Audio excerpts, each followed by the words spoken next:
ஓம் சாந்தி. அனைவருக்கும் வணக்கம். நன்னெறி கதைகள்ல இன்னைக்கு ஒரு கதையை நம்ம பார்க்கலாம். ஒரு ராஜா. அந்த ராஜா பெரிய யாகம் பண்றார். அவர் வருஷம் வருஷம் யாகம் பண்ணுவார். அது அவருடைய ஒரு நம்பிக்கை. ஏன்னா நாட்டுக்கு நல்லது அப்படின்னு சொல்லிட்டு ஒவ்வொரு வருஷமும் அவர் பெரிய யாக குண்டம் வளர்த்தி நிறைய அஹ், ஒரு பூஜை புனஸ்காரங்கள் எல்லாம் செய்வார். அந்த சமயத்துல அவர் என்ன பண்ணுவாருன்னா 1000 பிராமணர்களுக்கு சாப்பாடு போடுறாரு. ஏழை பிராமணர்கள் எல்லாம் வரவழைச்சு, அவங்களுக்கெல்லாம் அன்னதானம் பண்ணுவார். இது அவருடைய வழக்கம். அப்போ அதே போல அந்த வருஷமும் என்ன பண்றாரு அப்படின்னா, அ பெரிய யாகம் வளர்த்துறாரு. அன்னதானமும் செய்றாரு. முக்கியமா ரொம்ப ஏழையா இருக்கிறவங்களுக்கு தான் அவர் அந்த அன்னதானம்ங்கிறது பண்றாரு. அந்த அன்னதான கூடத்துக்கு வெளியில ஒரு பாட்டி இந்த முறுக்கு, அப்பம், அதிரசம் இது போன்ற ஒரு கடையும் வச்சிருக்காங்க. அதுக்கு பக்கத்துல தான் இந்த அன்னதான கூடம்ங்கிறது இருக்கு. அப்போ ஒவ்வொரு வருஷமும் அ ஒரு 1000 பேர் ஏழை பிராமணர்கள் அங்க சாப்பிட வராங்க. அன்னைக்கு அதே போல என்ன ஆகுது அப்படின்னா, எல்லாரும் சாப்பிட வராங்க. இந்த சாப்பிட வரும்பொழுது, அந்த பந்தி ஆரம்பிக்கும் பொழுது, அந்த ஒரு உணவு சாப்பிட ஆரம்பிக்கும் பொழுது என்ன பண்ணுவாங்க அப்படின்னா, ராஜா பாயாசத்த மட்டும் எடுத்து, ஒரு கரண்டியில எடுத்து முதல்ல ஒருத்தருக்கு பரமாறிட்டு போயிடுவாரு. இது ஒரு வழக்கமாக அவங்க வச்சுட்டுருக்காங்க. ஆனா, இவங்கெல்லாம் என்ன பண்ணுவாங்க அப்டின்னா, அந்த பாயாசத்த எடுத்த உடனேயே, இந்த கரண்டியில எடுத்த உடனே ஒரு மந்திரம் சொல்வாங்க. அந்த பிராமணர்கள் எல்லாம் சேர்ந்து ஒரு மந்திரம் சொல்வாங்க. மந்திரம் சொல்லி முடிச்சதுக்கு அப்புறம் தான், அந்த பாயாசத்த இலையில ஒருத்தருக்கு மட்டும் வச்சுட்டு, அவரு கிளம்பி போயிடுவார் ராஜா. இது வழக்கமா நடக்கக்கூடிய ஒரு விஷயம். அன்னைக்கு என்ன ஆகுது அப்டின்னா, அதே போல பாயாசத்த அவர் கரண்டியில எடுத்து அப்படியே நிக்கிறாரு. கண்ண மூடிட்டு நிக்கிறாரு. உடனே எல்லாரும் சேர்ந்து 1000 பேரு சேர்ந்து அந்த அன்னத்துக்குரிய ஒரு அன்னபூர்ணை, மகாபூர்ணைன்னு ஒரு மந்திரம் இருக்கு. அத சொல்றாங்க. அவங்க எல்லாரும் சொல்ல ஆரம்பிக்கிறாங்க. அந்த ஒரு மந்திரம் சொன்ன உடனே சொல்லும் பொழுது என்ன ஆகுது அப்டின்னா, எல்லாரும் கண்ண மூடிட்டு இருக்காங்க. அந்த சமயத்துல ஒரு கழுகு என்ன பண்ணுதுன்னா, ஒரு பாம்ப கொத்திட்டு மேல கொண்டு போயிட்டு அந்த பாம்பு செத்து போச்சு. அந்த கழுகு அத சாப்பிடுறதுக்காக எடுத்துட்டு போயிட்டுருக்கு. அந்த பாம்பு இருந்து விஷம் என்ன ஆகுது அப்படின்னா, ஒரு ஒரு 2 சொட்டு விஷம் கரெக்ட்டா ராஜா வச்சிருக்கிற அந்த பாயச கரண்டியில எதேர்ச்சியா விழுந்துருது. அது பாட்டுக்கு பறந்து போயிடுச்சு கழுகு. ராஜாவும் கண்ண திறந்துட்டாரு. கண்ண திறந்து அந்த பாயாசத்த முதல்ல ஒரு பிராமணருக்கு பரமாறிட்டு, அவர் கிளம்பி போயிடுறாரு. எல்லாரும் விருந்து சாப்பிட்டு முடிச்சாச்சு. இந்த விஷம் ஒருத்தருக்கு தானே போயிருக்கு. அந்த விஷம் சாப்பிட்ட அந்த பிராமணர் இறந்துடுறாரு. செத்து போயிடுறாரு. ஆனா மத்த 999 பேர் உயிரோட இருக்காங்க. இது ஒரு சம்பவம் நடந்தாச்சு. ஆனா யாருக்குமே என்ன தெரியல அப்படின்னா, இந்த விஷத்தினால தான் அவர் இறந்தாருன்னு தெரியல. ஏன்னா 1000 பேர் சாப்பிட்டுருக்காங்க. இவரு ஒருத்தர் சரீரம் விட்டது பெருசா தெரியாது இல்லையா? இந்த மாரி ஆயிடுச்சு. இப்போ இந்த நேரத்துல என்ன ஆகுது அப்படின்னா, யம தர்மராஜபுரியில ஒரு பிரச்சனை உண்டாகுது. என்ன பிரச்சனை அப்படின்னா, சித்திரகுப்தன் ஒவ்வொருத்தருக்கான தண்டனைய அவரு தன்னுடைய நோட் புக்ல எழுதுவாரு. இப்போ இந்த பிராமணன் இறந்துட்டாரு. இவர் தானா இறக்கல. விஷத்தினால இறந்தாரு. இந்த பாவ கணக்க யார் மேல போடுறது? அப்படிங்கிற ஒரு பெரிய போராட்டம் சித்திரகுப்தனுக்கு வருது. எப்படி அப்படின்னா, இப்போ ராஜா மேல பழி போட முடியாது. ஏன்னா ராஜா கண்ண மூடிட்டு நிக்கிறார். அவர் நல்லது தான். அந்த பாயாசம் பூரா நல்ல பாயாசம் தான். அவர் கண்ண மூடிட்டு அந்த மந்திரத்த கேட்டுக்கிட்டு நின்னுட்டு இருக்காரு. இறைவன நினைச்சுக்கிட்டு. சரி கழுகு மேல போடலான்னா, கழுகுக்கு என்ன தெரியும்? அது ஒரு பறவை. தன்னுடைய சாப்பாட்ட எடுத்துட்டு போகுது. அவ்வளோதான். பாம்போ செத்தே போச்சு. இப்போ பாவக்கணக்கு யார் மேல எழுதுறது? பாம்பு மேலயா? கழுகு மேலயா? இல்ல ராஜா மேலயா? யார் மேல பாவத்த நாம சுமக்கிறது? யார் மேல பாவக்கணக்க எழுதுறதுன்னு மிகப்பெரிய பிரச்சனை ஆயிடுச்சு சித்திரகுப்தனுக்கு. நேரா யமன் கிட்ட போறார். யம தர்மராஜு கிட்ட போய், ராஜா இந்த மாரி எனக்கு மன போராட்டமா இருக்கு. யார் மேல பாவ கணக்கு எழுதுறதுன்னு தெரியல. நான் என்ன பண்றது? அப்படின்னு. அதுக்கு யமன் என்ன பண்றாரு, சரி பரவால்ல நீ பொறு. அடுத்த வருஷம் வரைக்கும் பொறு. ஏதாவது நடக்கும். அப்ப பார்த்துக்கலாம் அப்படின்னு சொல்லிடுறாரு. நீ வெயிட் பண்ணுன்றாரு. சரி சித்திரகுப்தனும் அந்த பேஜ மட்டும் ஃப்ரீயா விட்டுட்டு, சரி அடுத்த வருஷம் எழுதிக்கலாம் பாவ கணக்கு யார் மேல அப்படின்னு சொல்லிட்டு விட்டுறாரு. மறுபடியும் அடுத்த வருஷம் வருது. அதே போல யாகம், அதே போல ராஜா வந்து பரமாறுறதுக்கு வராரு. அப்போ ஒரு 2 ஏழை பிராமணர் வந்து பசியோட என்ன பண்றாங்கன்னா, அந்த அன்னதான கூடத்திற்கு வர்றதுக்கு வராங்க. அப்ப குறுக்க இந்த பாட்டி என்ன பண்றாங்கன்னா, ஒவ்வொரு வருஷமும் இந்த அன்னதானம் போடும்போது, இந்த பாட்டிக்கு எதுவுமே விக்காது. சாப்பிடுற பொருள் எதுவுமே விக்காது. அதிரசம், முறுக்கு இனி என்னென்னமோ நெறைய ஸ்வீட்டு, காரம் எல்லாம் வச்சு விப்பாங்க. அன்னைக்கு அன்னதானத்தன்னைக்கு வந்து விக்கவே விக்காது. அதனால இந்த பாட்டிக்கு ரொம்ப எரிச்சலாயிடும். ஒரு 2 பேர் வராங்க. சாப்பிடுறதுக்கு அன்னக்கூடத்துக்கு போகும்பொழுது, அந்த பாட்டி சொல்றா. அந்த 2 பேரையும் பார்த்து என்ன சொல்றாங்கன்னா, "நீங்க போகாதீங்க. இந்த ராஜா வந்து அ சும்மா பெருமைக்காக வருஷம் வருஷம் வந்து என்ன பண்றாரு, இந்த யாகம் பண்றாரு. நாட்டு நல்லதுக்காகலாம் இல்ல. என்ன போல இந்த உலகத்துல யாரும் வந்து யாகம் பண்றதில்ல. வருஷம் வருஷம் யாகம் பண்றதில்ல. 1000 பேருக்கு வந்து அன்னதானம் போடுறதில்ல." அப்படின்னு தான் பெருமைய காமிச்சுக்கிறதுக்காகத்தான் இந்த யாகம் பண்றாரு. உங்களுக்கெல்லாம் சாப்பாடு போடுறாரு. அது மட்டும் இல்ல. போன வருஷம் சாப்பிட்டு நெறைய பேர் செத்து போயிட்டாங்க. ஒரே ஒருத்தர் தான் செத்தாங்க. ஆனா, இவரு என்ன சொல்றாரு இந்த பாட்டி, "நெறைய பேர் செத்து போயிட்டாங்க. அதனால வந்து நீங்க போகாதீங்க. போனீங்கன்னா, நீங்களும் செத்து போயிருவீங்க." அப்படின்னு சொல்லிட்டு அவங்க 2 பேரையும் சாப்பிட விடாம இந்த பாட்டி தடுக்குறாங்க. அப்படி தடுக்கும் பொழுது, அவங்க 2 பேரும் சொல்றாங்க, "அம்மா எங்களுக்கு ரொம்ப பசி. நாங்க வேற வழி இல்ல. ரொம்ப பசிக்குது எங்களுக்கு. நாங்கலாம் ரொம்ப ஏழைக. ஒரு வேள சாப்பாடு நல்லா கிடைக்கும்னு தான் வந்தோம். நீ என்ன வேண்டான்னு தடுக்குற, எங்கள பயமுறுத்துற" அப்படின்னு. "இல்ல நெஜமா போன வருஷம் சாப்பிட்டதுல நெறைய பேர் செத்து போயிட்டாங்க. அந்த செத்துப்போன ஃபேமிலி எல்லாம் வந்து அப்படி சாபம் குடுக்குறாங்க இந்த ராஜாவுக்கு. அதனால நீங்க போய் சாப்பிட்டீங்கன்னா நீங்களும் செத்து போயிடுவீங்க" அப்படின்னு சொல்லிட்டு பயமுறுத்துறாப்படி இந்த பாட்டி.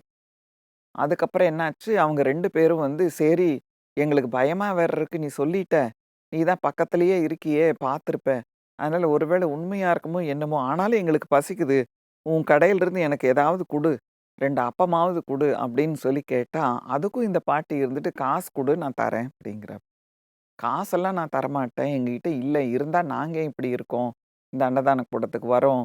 எங்ககிட்ட பைசாவே இல்லன்னோனே, "பைசா இல்லன்னா நான் உனக்கு தரமாட்டேன் போய்க்கோ" அப்படின்னு சொல்லிட்டு திட்டி அனுப்பிச்சர்றாங்க. இவ்வளவுதான் நடந்த விஷயம். இதுக்கு எவ்வளவு நிமிஷம் ஆகும்? நீங்க நல்லா நெனச்சு பாருங்க. இந்த பாட்டி சொல்றதுக்கு எத்தன நிமிஷம் ஆகும்? அந்த ராஜா, தப்பான ராஜா. அவர் பெருமைக்காக இந்த யாகம் பண்றாரு. அவர் பெருமைக்காகத்தான் 1000 பேருக்கு அன்னதானம் போடுறாரு. பைசா கையில இருக்குன்னு இந்த மாரி பேரும் புகழுக்காக பண்றாரு. ஆனா, இங்க சாப்பிட்டு நெறைய பேர் செத்து போயிட்டாங்க. இது சொல்றதுக்கு வந்து முழுசா உங்களுக்கு 2 நிமிஷம் கூட ஆகாது. அவங்களும் வருத்தத்தோட போயிட்டாங்க. சாப்பிடாம பசியோட 2 பிராமணர்கள் திரும்பி போயிட்டாங்க. இதுதான் சம்பவம்.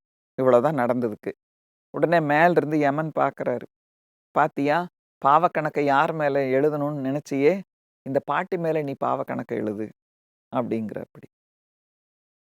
இந்த இவருக்கு சித்திரகுப்தனுக்கு ஒரே ஆச்சரியம். "என்ன ராஜா, செ வேற போன வருஷம் யாரோ செத்து போனாங்க. எப்படியோ நடந்தது அது. இந்த பாட்டி மேல நீ எப்படி கணக்கு போடலாம்?" அப்படின்னு சொல்லிட்டு கேட்கிறாப்படி.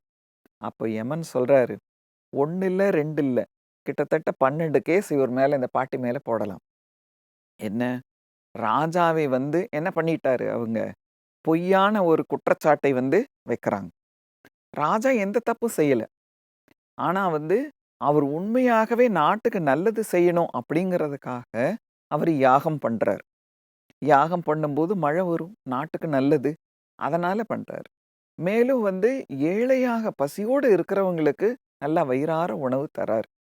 இது வந்து ஒரு புண்ணிய காரியம். அன்னதானம்ங்கிறது மிகப்பெரிய ஒரு புண்ணிய காரியம். யாகம்ங்கிறது வந்து நாட்டுக்கு செய்யக்கூடிய வைப்ரேஷன மாத்தக்கூடிய ஒரு புண்ணிய காரியம்.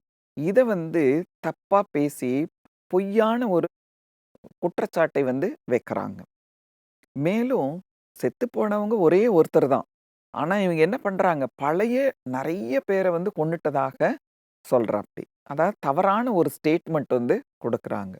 மேலும் அவங்க குடும்பத்தார் வந்து பழி சொன்னதாக பொய்யான ஒரு பேச்சையும் இவங்க சொல்றாங்க. அதாவது வதந்தி மாதிரி. அவங்க பேசவே இல்ல. யாரோ ஒரு பிராமணன் செத்து போனா அவங்க குடும்பமும் ஒண்ணும் பேசல. சாதாரணமா எடுத்துக்கிட்டாங்க. ஆனா, அவங்க வந்து மேல பழிய போட்டு, அவங்களும் ராஜாவ வந்து தப்பா பேசுறாங்கன்னு சொல்லிட்டு ஒரு வதந்திய கிளப்பிட்டா இந்த பாட்டி. இன்னொன்னு, சாப்பிட வந்த 2 பேரையும் பசியோட திருப்பி அனுப்பிச்சுட்டாப்டி. ஆக 1, 2 இல்ல. குற்றச்சாட்டு நெறையா இந்த இருக்கு. மேலும் ஒரு வார்த்தைய அவ கடைசியா சொன்னா. கடவுள் வந்து என்ன வஞ்சிக்கிறாரு ஒவ்வொரு வருஷமும்னு சொல்லிட்டு என்னையும் என்ன பண்ணிட்டாப்படி, கடவுளையும் திட்டிட்டாப்படி அந்த பாட்டி. ஸோ, யார் மேலேயோ வரக்கூடிய அந்த குற்றம் ஏன் பாட்டிக்கு வருது? அந்த சம்பவம் ஒருத்தர் செத்து போன அந்த விஷத்தினால செத்து போனத, இவர் வந்து கமெண்ட் குடுத்துட்டாங்க. யாரு? இந்த பாட்டி வந்து பொய்யான கமெண்ட்ஸ் வந்து நெறைய குடுத்துட்டதுனால, அந்த ஒரு பிராமணன் செத்து போனதுடைய பாவ கணக்கையும், மேலும் 2 பிராமணர்களுக்கு வந்து சாப்பாடு இல்லாம தொரத்தினதனுக்கும், மேலும் வதந்திய கிளப்பினதுக்கும், ராஜாவ பொய் குற்றம் சொன்னதுக்கும் மேல கேஸ் போட்டு, அந்த பாட்டி மேல பாவ கணக்க எழுதிருன்ட்டாரு யமதர்மராஜர். சித்திரகுப்தன் அப்படியே அசந்து போயிடுறாப்படி. அப்போ அவர் சொல்றாரு, இது யமதர்மராஜர் சொல்றாரு, தீர்ப்பு.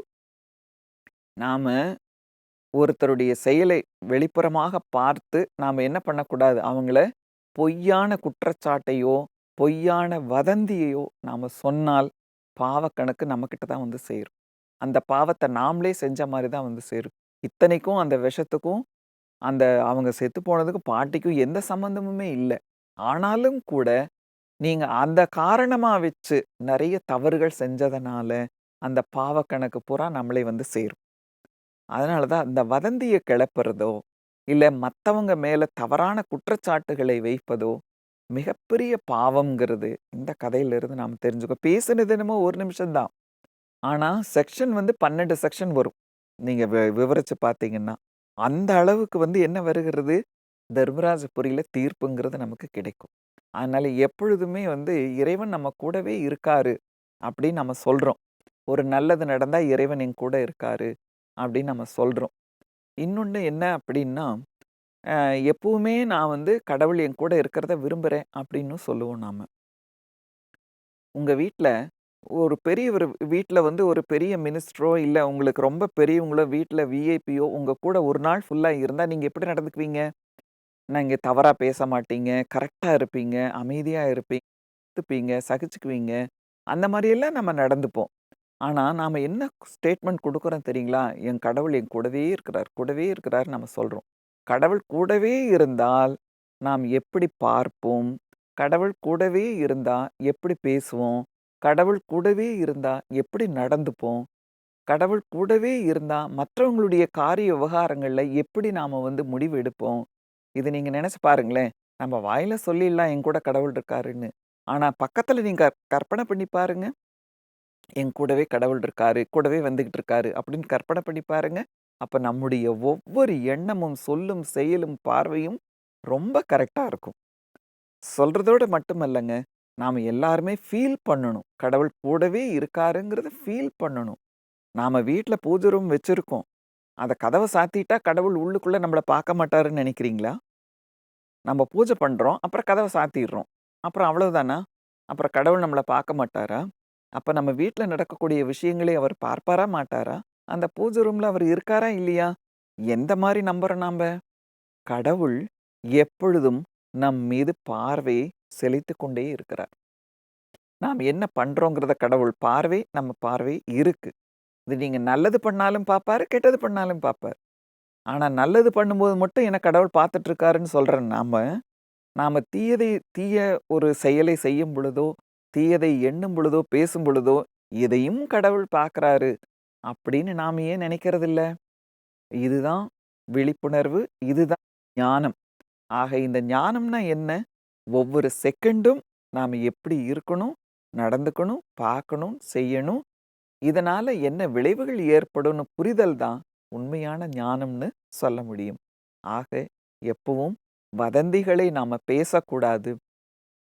ஒருத்தரை பற்றிய தெரியாமல் அவங்களுடைய கருத்தை அவங்க இப்படித்தான் அப்படின்னெல்லாம் நாம தீர்ப்பும் சொல்லக்கூடாது.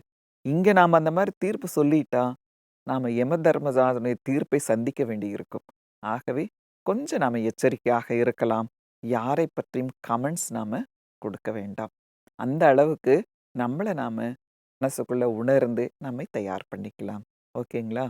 அதனால இந்த கதையிலிருந்து வதந்திகளை தெரியாமல் நாம் பேசக்கூடாது என்பதை நாம உள்வாங்கி, அதன்படி நாம கொஞ்சம் எச்சரிக்கையாக இருக்கலாம். நல்லது. மீண்டும் அடுத்த ஒரு எபிசோட்ல நாம சந்திக்கலாம். ஓம் சாந்தி. வணக்கம்.